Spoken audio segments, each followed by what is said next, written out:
एक ऐसा skin care रहस्य जो सदियों पुराना है लेकिन आज सोशल मीडिया पर वायरल हो रहा है। जी हाँ, हम बात कर रहे हैं शतधौत घृत की। चलिए आज जानते हैं कि इस प्राचीन नुस्खे के पीछे आखिर विज्ञान क्या है। सवाल वाकई में थोड़ा अजीब है कि कोई मॉइस्चराइजर को 100 बार क्यों धोएगा, लेकिन यही सवाल इस पूरी प्रक्रिया को इतना दिलचस्प बनाता है और इसका जवाब पारंपरिक ज्ञान और मॉडर्न साइंस दोनों में छुपा है। तो आखिर ये शतधौत घृत है क्या? देखिए, नाम से ही सब साफ हो जाता है। शत मतलब 100 और धौत मतलब धोया हुआ। ये एक प्राचीन आयुर्वेदिक तरीका है जिसमें शुद्ध घी को पानी से बार बार धोया जाता है और यही प्रक्रिया एक मामूली से घी को त्वचा के लिए एक कमाल की औषधि में बदल देती है। पर सवाल ये है कि आखिर ये बदलाव होता कैसे है? असल में ये सिर्फ धोने की एक प्रक्रिया नहीं है, ये तो एक तरह की कीमियागरी है, एक मॉलिक्यूलर एल्केमी। तो चलिए समझते हैं कि कैसे रसोई में रखा एक साधारण सा घी स्किन केयर का एक बड़ा रहस्य बन जाता है। तो इसकी जो पारंपरिक प्रक्रिया है वो देखने में बहुत सीधी सादी है। बस एक बर्तन में घी और पानी को मिलाया जाता है, फिर उसे हाथ से गोल गोल घुमाकर धोते हैं, पानी को निकाल देते हैं और फिर इसी प्रोसेस को 100 बार दोहराया जाता है। सोचिए, 100 बार। हर धुलाई के साथ घी की बनावट बदलती जाती है। यहाँ एक बात समझना बहुत जरूरी है, इस पूरी प्रक्रिया का मकसद घी को साफ करना बिल्कुल नहीं है। घी तो पहले से ही शुद्ध होता है। असली लक्ष्य तो कुछ और ही है, वो है पानी और इस लगातार धोने की क्रिया से घी की फिजिकल स्ट्रक्चर, उसकी भौतिक संरचना को ही बदल देना। और बस यहीं से मॉडर्न साइंस की एंट्री होती है।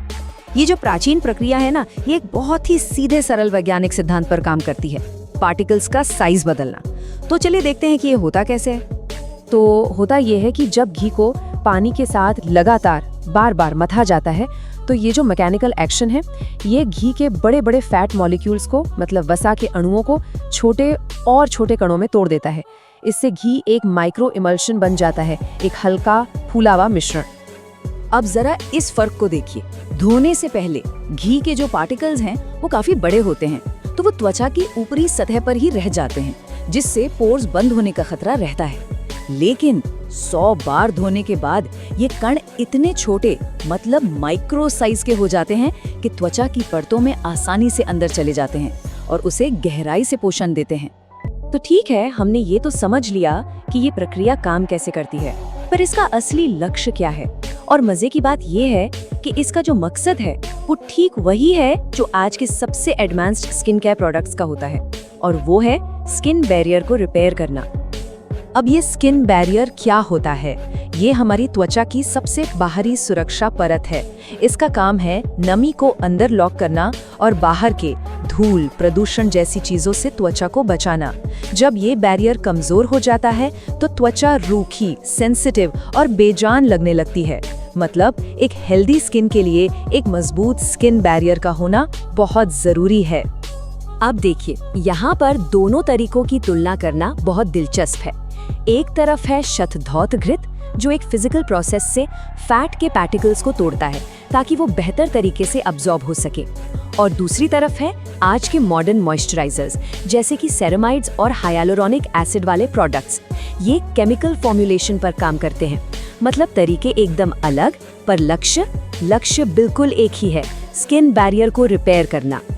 इसे ऐसे समझ सकते हैं कि जैसे कोई टूटी हुई दीवार की दरारें भर रहा हो।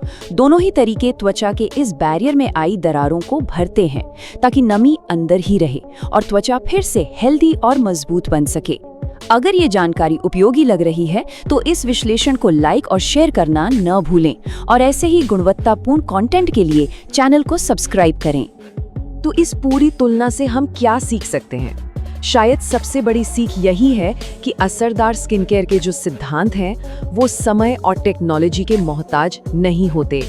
चलिए, जो मुख्य बातें हमने सीखी उन्हें एक बार फिर से दोहराते हैं। तो जो सबसे जरूरी बातें हैं वो ये हैं। पहली, कि ये 100 बार धोने की प्रक्रिया एक फिजिकल ट्रांसफॉर्मेशन है, कोई केमिकल रिएक्शन नहीं। दूसरा, इसका असली लक्ष्य फैट पार्टिकल्स के साइज को छोटा करना है ताकि वो त्वचा में आसानी से समा सकें। और सबसे अहम बात, ये प्राचीन तरीका और मॉडर्न साइंस दोनों का एक ही मकसद है, स्किन बैरियर की मरम्मत करना। इससे पता चलता है कि असरदार स्किन केयर के सिद्धांत हमेशा से एक जैसे ही रहे हैं, चाहे तकनीक कोई भी हो। और ये सब हमें एक बहुत ही दिलचस्प सवाल पर लाकर छोड़ देता है। शतधोत घृत की ही तरह ऐसी और कितनी प्राचीन प्रथाएं या नुस्खे होंगे जिनमें ऐसे ही वैज्ञानिक सत्य छिपे हुए हैं जिन्हें आज हम फिर से खोज रहे हैं। इस पर सोचना वाकई में काफी रोचक है।